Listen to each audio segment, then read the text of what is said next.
Welcome all. इस video में Nifty का एनालिसिस देख लेते हैं। कल है फ्राइडे, लास्ट ट्रेडिंग सेशन होने वाला है इस वीक का, तो किस डायरेक्शन में मार्केट जा सकता है ये हम चार्ट से समझ लेते हैं, प्राइस एक्शन देख लेते हैं, ठीक है। और आज के लिए हमने क्या एनालिसिस किया था देख लेते हैं, क्योंकि आज थी निफ्टी की एक्सपायरी वीकली, राइट। अब देखिए, मैंने आज ट्रेड प्लान किया है, एनालिसिस के हिसाब से ही प्लान किया है। मार्केट ने लेकिन लगभग जो मूव दिया है ना, ये 3 बजे के आसपास दिया है। मार्केट लगभग 3 बजे के आसपास मार्केट पूरा साइडवेज था यहाँ पे। अब प्लान कहाँ किया है देखिए, कल हमने क्लियर एनालिसिस किया था। कल का एनालिसिस हमारा क्लियर था, ऊपर से ऐसी एक ट्रेंड लाइन हमने मार्क की थी और एनालिसिस क्या था कि इस ट्रेंड लाइन के आसपास ही ओपन अगर होता है मार्केट तो ये ऊपर निकलने की कोशिश करेगा, तो हम एक कॉल साइड का ट्रेड प्लान करेंगे। तो उस हिसाब से मैंने एक अप साइड का ट्रेड प्लान किया। कौन सी कैंडल पे किया देखिए, यहाँ पे किया, मार्केट यहाँ ओपन हुआ, नीचे आया, यहाँ एक रेंज बनाई। ये रेंज जैसे इस कैंडल ने ब्रेक की ना, यहीं पे मैंने ट्रेड प्लान किया। देखिए, इसके बाद मार्केट सस्टेन भी कर रहा था, ऊपर भी जा रहा था, बट प्रीमियम्स जिस तरीके से बढ़ने चाहिए थे वैसे बढ़ नहीं रहे थे, घट रहे थे थोड़ा सा प्रीमियम। तो उससे क्या है ना कि बहुत बार पता चल जाता है कि अगर मार्केट ऊपर जा रहा है लेकिन प्रीमियम में मुंह ही नहीं आ रहा है, तो मार्केट कहीं ना कहीं साइडवेज या फिर अपोजिट जा सकता है, ये पता चलता है। तो इस वजह से जब यहाँ ऊपर था, देखिए ऐसा नहीं कि एक दो ही कैंडल में पता चलेगा एंट्री लेने के बाद, लेकिन अगर बहुत सारी कैंडल बनी है वो हमारी डायरेक्शन में, फिर भी प्रीमियम नहीं बढ़ा तो पता चल जाती है चीज़ें। तो इस वजह से इन लेवल्स के आसपास मैंने क्या किया, जैसे प्रीमियम नहीं बढ़ रहे थे, स्टॉप लॉस कॉस्ट पे लेके आ गया मैं, ठीक है। क्यों लेके आया? क्योंकि सिंपल है, मार्केट अगर साइडवेज होगा तो लॉस देने से अच्छा है ना कॉस्ट टू कॉस्ट निकल जाओ। कभी भी साइडवेज में फंसने से अच्छा क्या होता है कि निकल जाओ उस ट्रेड से, राइट। ये अपडेट मैंने स्टूडेंट ग्रुप में भी ये ट्रेड भी शेयर किया था, ये अपडेट भी शेयर किया था कि कॉस्ट टू कॉस्ट ट्रेल कर दिया है, ठीक है। और उसके बाद मार्केट फिर साइडवेज ही रहा। मेरा डिसीजन सही था, क्योंकि देखिए ये मूव आया है, कब आया है ये मूव देखो आप, ये मूव आया है लगभग 3 बजे के बाद। अब हमें तो नहीं पता, टाइम नहीं पता होता है ना हमें कि कितने बजे आएगा, क्योंकि अक्सर एक्सपायरी में ऐसे मूव आते हैं। हाँ, आजकल कम देखने को मिल रहा है, लेकिन पहले आप थोड़ा पिछले साल की अगर बात करें तो एक्सपायरी में, हर एक्सपायरी में 3 बजे 2:30 बजे ऐसे मूव आ जाते थे।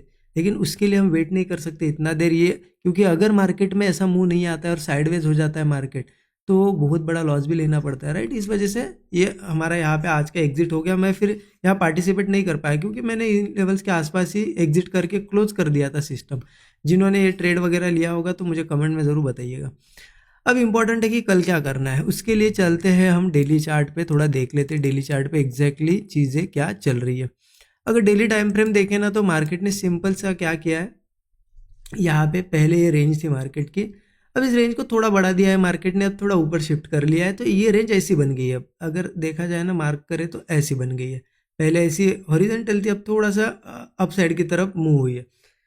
अब सिंपल है, आज का मार्केट अगर देखोगे ना, डेली कैंडल की क्लोजिंग देखो कहाँ पे, 24,273, ठीक है। और वही अगर 5 मिनट चार्ट पे क्लोजिंग देखी जाए तो 24,150, मतलब लगभग आप समझ लो 100 to 120 पॉइंट के आसपास ऊपर क्लोजिंग दिख रही है डेली चार्ट की। तो हो सकता है एडजस्टेड क्लोजिंग हो, क्योंकि हमेशा बहुत बार क्या होता है ना कि 5 मिनट चार्ट पे अगर क्लोजिंग नीचे भी है तो एडजस्टेड क्लोजिंग ऊपर दिखाती है। तो अगर उसके, क्योंकि देखिए इससे भी बहुत ज़्यादा फर्क पड़ता है, क्योंकि अगर यही क्लोजिंग होती आज की तो हमारा क्लियर व्यू सेलिंग का निकल के आता, क्योंकि सपोर्ट इन लेवल्स के आसपास है। देखिए ये है सपोर्ट्स लेवल, इनके नीचे क्लोजिंग होती ना तो फिर हम अगले सपोर्ट्स के लिए हम सेलिंग कर सकते थे, लेकिन डेली चार्ट की क्लोजिंग ऊपर दिखाई दे रही है। इस वजह से थोड़ा अब यहाँ पे कल बाइंग का भी सिनेरियो बन सकता है। तो वो हम देख लेते हैं थोड़ा कि करना क्या एग्जैक्टली, क्योंकि आप देखोगे ना मार्केट अभी भी इतना कुछ खास है नहीं, पूरा रेंज में आप देखो ना, यहाँ पे आपको क्लियर दिखाई देगा कि इस बीच में आप मार्केट को सिर्फ थोड़ा ऑब्जर्व करो क्या हुआ है। साइडवेज एक मूव आ जाता है, फिर यहाँ पे साइडवेज हो जाए, फिर एक मूव आता है, एक अप साइड एक डाउन साइड, फिर साइडवेज हुआ, फिर एक दिन मूव आया, फिर साइडवेज, फिर आज मूव। तो इस रेंज में मूव साइडवेज इस तरीके से कर रहा है, लेकिन निकल नहीं रहा है। जब तक कि अब ये ऊपर के साइड या नीचे के साइड अच्छे से निकलेगा नहीं तो क्लियर ट्रेंड नहीं रहेगा, ठीक है। इस बीच में हो सकता है और कुछ दिन साइडवेज भी रहे, अगर कल नहीं निकाल पाता है तो, राइट। तो उसके हिसाब से ही प्लान कर रहे हैं। तो प्लानिंग क्या रहेगी हमारी, देखिए सिंपल अगर मैं बताऊँ 15 मिनट चार्ट पे कि मेरा कल के लिए प्लान क्या है, तो अगर क्लोजिंग हमें देखने को मिल रही है यहाँ देखने को मिल रही है, तो वैसे अगर देखा जाए तो सपोर्ट के ऊपर है क्लोजिंग, क्योंकि यहाँ पे सपोर्ट है एक 24,220 का, और नीचे लगभग यहाँ पे एक सपोर्ट है 24,130 का, ठीक है। तो सपोर्ट्स के ऊपर क्लोजिंग है। अगर मार्केट फिर से कल यही कहीं ओपन होता है, देखिए ज़्यादा बड़ा गैप अप वगैरह होता है तो फिर क्लियर है, क्योंकि यहाँ पे इस तरीके से एक ट्रेंड लाइन मार्क करो आप, ठीक है, एक ट्रेंड लाइन हमें मिल रही है क्योंकि वहाँ पे बार बार रेजिस्टेंस लिए है।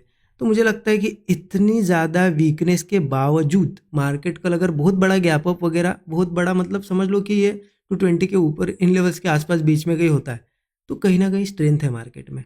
तो मैं यहाँ पे क्या देखूंगा कि मार्केट सपोर्ट कहाँ बनाता है। अगर मार्केट होल्ड करके थोड़ा कंसोलिडेट करता है या फिर थोड़ा एक सपोर्ट ऐसा क्रिएट करता है और होल्ड कर जाता है, तो मैं ब्रेकआउट का ही वेट करूंगा, क्योंकि मुझे लगता है फिर ये निकाल देगा, ये रेजिस्टेंस निकाल देगा। और ये ऊपर एक रेंज है ना, ये हमारी रेंज हमने पहले भी ये निकाली है, एक रेंज है ये 24,550 से 24,600, ये 50 पॉइंट का एक पूरा जोन है, तो वहाँ तक का एक टारगेट हमें मिलेगा, ठीक है। ज़रूरी नहीं इस टारगेट का वेट करना है, स्टॉप लॉस के हिसाब से 1:3 भी हमें मिलता है, वो भी हमारे लिए बहुत हो जाता है, राइट। और ये निकालता है तो फिर 24,850 25,000 इन लेवल्स के आसपास मार्केट धीरे धीरे मूव करेगा। ये क्लियर है गैप अप वगैरह होने के बाद, क्योंकि गैप अप के बाद सस्टेन करता है तो मेरा व्यू क्लियर है। बट मार्केट अगर ज़्यादा बड़ा गैप अप नहीं होता है, यहीं पे इन्हीं लेवल्स के आसपास ओपन होता है 220 वगैरह के पास, थोड़ा सा देखो, क्योंकि क्या है ना कि क्लोजिंग हमें 237 दिखाई दे रही है, उस हिसाब से देखा जाए तो हम सपोर्ट के ऊपर ही है, तो मार्केट यहाँ कहीं ओपन होता है और वापस से 220 के पास आ जाए, यहाँ पे कुछ बनाए बुलिश ब्रेकआउट, तो कॉल ट्राई कर सकते हैं। अगर मान लो और थोड़ा नीचे आ जाए, यहाँ कहीं ओपन होके 130 के आसपास अगर कुछ बनाता है ब्रेकआउट, तो भी कॉल ट्राई कर सकते, क्योंकि अल्टीमेटली ये सपोर्ट्स है ना, मार्केट गिरते हुए आया है, सपोर्ट्स पे मिलेगा तो कॉल हम ले सकते हैं। अब सेलिंग का मेरा व्यू कहाँ पे निकल के आ रहा है, सेलिंग का व्यू निकल के आ रहा है 130 के नीचे ही, क्योंकि 130 के नीचे है ना, सीधा सीधा सपोर्ट फिर निकल के आ रहा है 23,920 के आसपास ही दिखाई दे रहा है मुझे, यहाँ पे सपोर्ट दिखाई दे रहा है। तो इस वजह से अगर गैप डाउन ओपनिंग वगैरह होती है तो वो हमारे लिए क्लियर कट एक सेलिंग का इंडिकेशन होगा। तो मैं क्या करूँगा ना कि अगर ये 130 के नीचे वगैरह गैप डाउन होता है तो डायरेक्ट तो प्लान नहीं करूँगा सेल साइड, क्योंकि ऑलरेडी गिरते हुए आया है मार्केट, तो ज़रूरी नहीं कि सीधा ही जाए, मार्केट थोड़ा रिट्रेसमेंट करेगा। लेकिन रिट्रेसमेंट के बाद देखो मार्केट एक हाई जो बनाएगा ना, वो हाई ब्रेक नहीं कर पाएगा, वापस नीचे नीचे ही ऐसा ट्रेड करेगा और कोई ब्रेक डाउन बनाएगा, तो ऐसे में हम पुट ले सकते हैं। फिर ये 23,290 या फिर बीच में एक 24,000 का भी टारगेट आप रख सकते हो, ठीक है। इस तरीके से प्लान करना है। तो ये क्लोजिंग की वजह से आज थोड़ा कन्फ्यूजन हो रहा है, डेली क्लोजिंग अलग मिली है, 15 मिनट पे क्लोजिंग अलग दिख रही है, but daily closing most of the time adjusted closing होती है। तो इस वजह से मुझे लगता है कि अगर सपोर्ट के ऊपर क्लोजिंग है तो कल एक बुलिश ट्रेड बन सकता है, ठीक है। अगर नीचे ओपन होता है तो हम सेलिंग के लिए रेडी तो है ही।